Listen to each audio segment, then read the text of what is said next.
আমাদের বিদ্যালয়ে লাগবে লাগবে চলবে না চলবে না চলবে না চলবে না।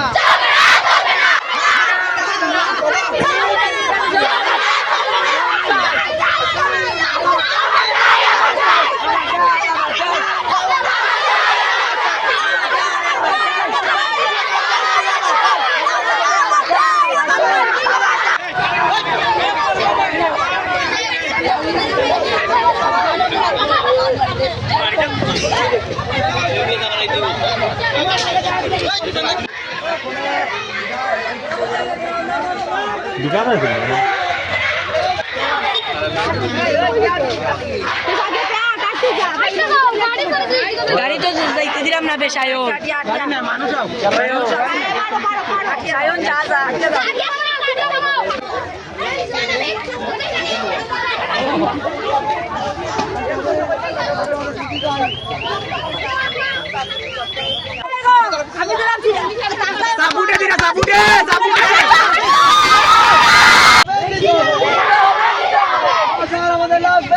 একজন ভালো স্যার যে আমাদের ইংলিশ সায়েন্স আর ম্যাথ ক্লাস করাইতো তাই আমরা স্কুল থেকে ট্রান্সফার করে নিয়েছি, কিন্তু আমরা স্যারটা লাগবো আর আমরা স্যাররে কইছি এরপরে এসএমসির কমিটির মানুষকে কইছি, কিন্তু তারা বলছে স্যারে আনা যাইতোই না। এই যে স্যার আমরা আশা স্যার লিখে যাইতোই না, একজন নতুন স্যার আমরা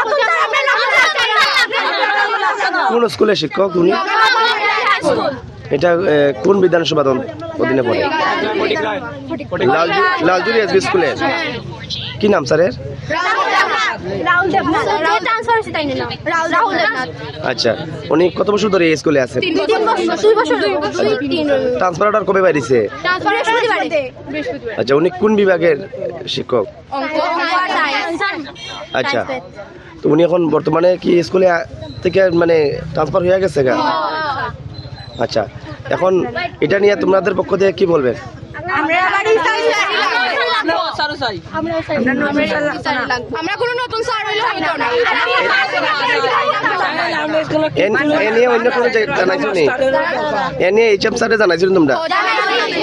এসএমসি কমিটির মানুষও জানাইছে, কিন্তু তারা অ্যাকচুয়ালি আজকে এই রাস্তার অবরোধটা হচ্ছে যে একজন teacher Rahul Debnath bioscience teacher নিয়ে এখান থেকে স্ট্যান্ডলি ট্রান্সফার হয়েছে নোয়াগাঁও বুনিয়াদী হাই স্কুল থেকে Fultali high school under IS কৈলাসরে। তো সেই ইস্যু নিয়ে এখানে ছাত্রছাত্রীরা এখানে কাঞ্চনবাড়ি রুটে লালজুরির মুখে এখানে পথ অবরোধ তারা করেছে। তো এখানে তাদের ছাত্রছাত্রীর ডিমান্ডটা হচ্ছে যে রাহুল দেবনাথ টিচার যে ট্রান্সফারটা স্টে করার জন্য।